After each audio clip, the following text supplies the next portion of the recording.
Ustedes no me escogieron a mí, sino que yo los escogí a ustedes y los designé para que vayan y den fruto y que su fruto permanezca. ¿Y tu fruto? ¿Y mi fruto?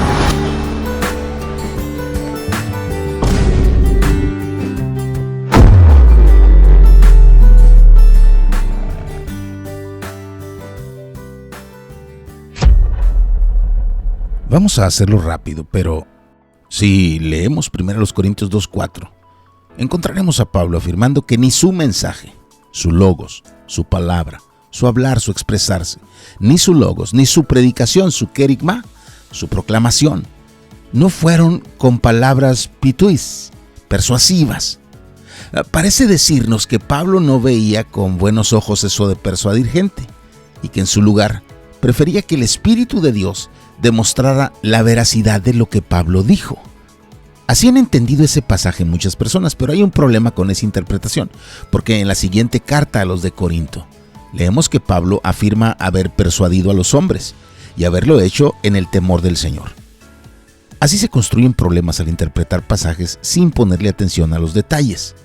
Pablo no tenía problemas con persuadir. Lo que Pablo veía mal era persuadir desde la sabiduría humana. Que convenzamos a la gente con argumentos filosóficos en vez de espirituales, porque la gente no nace de nuevo con filosofía. Lo que logramos son simpatizantes de ideas, pero no discípulos. Repito, el problema no era la persuasión, sino las formas de persuadir. Es más, el término que aquí leemos como persuasivas es el griego pitois, y la raíz de esta palabra es la misma raíz, la misma idea que aquella en el término griego que se traduce como fe, pistis. Ese término, pistis, es exactamente el mismo que aparece en Gálatas 5:22, donde estamos leyendo sobre el fruto del Espíritu. Muchos se han molestado porque la mayoría de las versiones más nuevas ya no lo traducen como fe, como se traduce en los otros pasajes donde aparece ese término griego, sino que aquí lo traducen como fidelidad. Pero quizás ya que entiendas lo que pistis significa, vas a notar que pudo haberse traducido también así o de la otra manera y que cualquiera de las dos tendría sentido. Así que vamos a detenernos un poco en este término, porque además es uno de los términos más importantes de las Escrituras y a la vez uno de los peor utilizados. ¿Cuánta gente habla de la fe, de la pistis, para asegurar que tú puedes tener lo que quieras, de lograr lo que desees, solo con tenerla? ¿Cuánta gente vive engañada poniendo su fe, su pistis, en hombres, en doctrinas de hombres o en engaños de demonios? O que la usan para ir detrás de anhelos carnales. Por eso debemos entenderla. Hay 3 significados de ese término, pero esto es interesante e importante recordar, En la cultura de la época bíblica, en los tiempos neotestamentarios, se entendía como alguno de los primeros 2 significados. Es decir, de los 3 que había, 3 significados, 2 de ellos eran aceptados y manejados por la cultura de la época. Pero en la Biblia se usan los 3 significados. Por eso debemos saber cuáles son para entender lo que para la Biblia es la fe. La pistis. El primer significado de pistis es que alguien o algo tiene reputación de ser de fiar, de ser creíble, de que sabías que tenía fama de cumplir su palabra. El segundo significado es que depositabas tu confianza en alguien o en algo porque sabías que no te defraudaría. Estos 2 significados eran usados por la cultura de la época cuando hablaban de pistis, pero la Biblia agrega uno más. La pistis, la fe, es también un cuerpo, un grupo de ideas en las que se cree. Lo que se conoce hoy como doctrina, que es la traducción de lo que la Biblia describe como enseñanza. Estas 3 cosas son la fe, pero aquí viene algo importante. En la cultura de la época, hablar de fe podía ser una referencia a la reputación de alguien o algo, o podía ser que se estuviera refiriendo a haber confiado en alguien o en algo. Para saber en qué sentido se había dicho, había que ponerle atención al contexto de la conversación. Pero en la Biblia es diferente. Y es que esto es lo que muchos ignoran cuando creen entender lo que fe significa bíblicamente. En la Biblia, no se trataba de alguno de los tres significados. Cuando en la Biblia se habla de pistis, de fe, se refiere a los tres al mismo tiempo. Te pongo este ejemplo, una frase muy común en las Escrituras: tener fe en Dios. En la Biblia, esa frase significa que Dios tiene reputación, tiene renombre, tiene fama de ser fiable. Voy a resumir cada significado con un término para precisar mejor lo que quiero decirles. En la Biblia, pistis es un llamado a conocer acerca de Dios, a preguntar por Él, por su reputación, a estudiar su desempeño. Pero al mismo tiempo, también significa un llamado a confiar, a depositar nuestra confianza en Él. No solo a escuchar de su fama, sino también a creerle, a confiar. Pero al mismo tiempo que esas dos, también significa un llamado a estudiar, a aprender, a crecer en la enseñanza bíblica, en la enseñanza apostólica, en la enseñanza de la iglesia acerca de Dios. En la Biblia, los tres significados suceden al mismo tiempo. Si hablamos de fe en Dios, de pistis en Dios, significa que la Biblia nos llama al mismo tiempo a conocer de Dios, a confiar en Él y a estudiar la doctrina de Dios, la enseñanza de Dios, lo que hoy llamamos teología. Pero es importante que recuerdes esto: los tres significados se aplican al mismo tiempo. Eso no pasaba en la cultura, pero en la Biblia sí. Así que cuando leemos la Biblia y encontramos que se habla de la fe, debemos leerla recordando que se refiere a tres ideas al mismo tiempo: conocer, confiar y aprender. Vamos a ver algunos pasajes de los más usados para hablar de la fe, como este en Gálatas 2, donde Pablo nos dice que la vida que ahora vive, la vive por la fe en el Hijo de Dios. ¿Qué solemos hacer con pasajes como ese? Bueno, asignarlo a uno de los tres significados.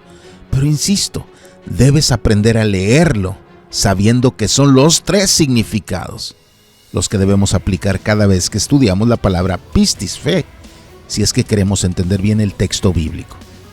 Pablo no solo está diciéndonos que vive poniendo su confianza en Cristo, también nos recuerda, en el término que usó, pistis, que Cristo es fiable.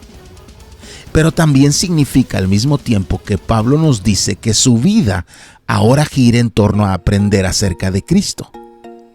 Sí, las tres cosas sucediendo al mismo tiempo, y así debemos leer los pasajes que hablan de la fe.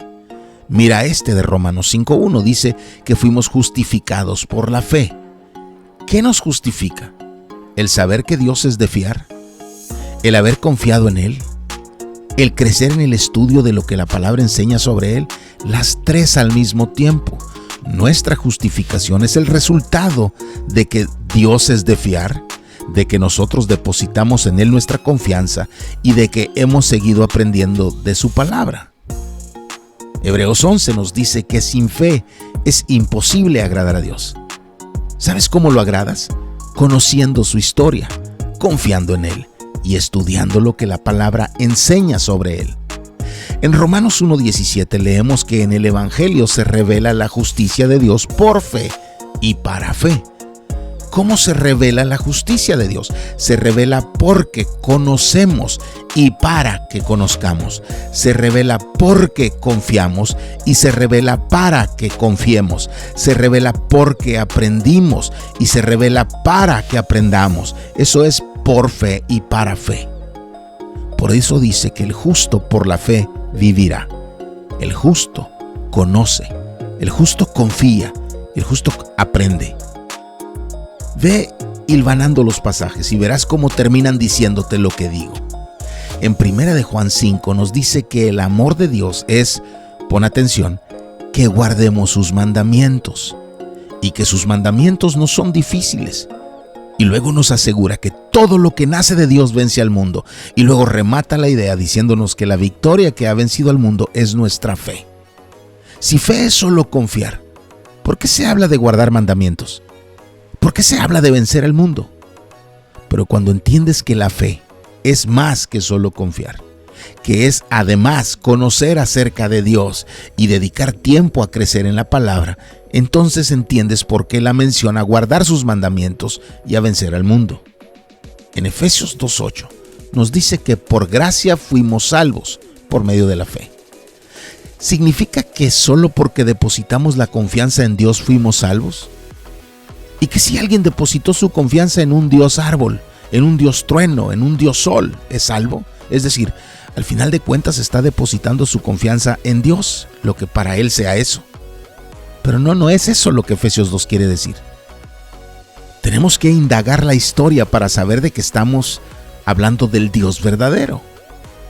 Debemos conocer que hablamos del Dios verdadero y también depositar nuestra confianza en Él, pero también aprender de Él. Ahora, parece que estoy diciendo que nuestra salvación entonces no es solo por gracia, porque depende de nuestro desempeño también. Pero no es así. Somos salvos porque conocimos, confiamos y aprendimos. Pero esto no procede de nosotros, no nace de nosotros, no sucede por nosotros, no pasó porque quisimos o nos esforzamos, sucedió porque Dios nos dio ese regalo. La fe no brota porque queremos, la fe no sucede por nuestra voluntad. Por eso esas acciones en el significado de la fe no vienen de nuestro anhelo, sino de aquel que produce en nosotros el querer como el hacer. Porque la fe viene por el oír y el oír por la palabra de Cristo. La fe no viene porque quisiste, la fe viene de algo que Cristo pronunció. Por eso Gálatas pone la fe como una de las características del fruto del Espíritu, una de las cualidades de la obra que Dios está haciendo en nosotros. Si conoces acerca de la fiabilidad de Dios, sabes que el Espíritu está obrando en ti. Y si depositas tu confianza en Él cuando todo alrededor se desmorona, sabes que el Espíritu está obrando en ti. Y si crece en ti el apetito por aprender más de la palabra, es Dios trabajando en ti. Pero las tres cosas suceden al mismo tiempo, porque esa es la fe según la palabra. ¿Estás creciendo en la fe? ¿Hay evidencias en ti de que Dios te lleva de la mano? No necesariamente significa que vives eso en abundancia. Al principio quizás no es mucho el fruto, pero luego el Padre te poda para que tu fruto se multiplique. Al principio no es abundante, pero cuando se multiplica, también es porque Dios intervino y lo llevó más lejos. No depende de nosotros, depende de Dios en nosotros. Pero voltear al fruto es descubrir si Dios está trabajando en nosotros. Y si Dios está trabajando en nosotros, es porque somos su pueblo. Verificamos los frutos, no las hojas al sol, no los títulos ni la pasión. El deseo de obedecer, eso es esencial. El amor en acción es lo que debe imperar. Ustedes no me escogieron a mí, sino que yo los escogí a ustedes y los designé para que vayan y den fruto y que su fruto permanezca. ¿Y tu fruto?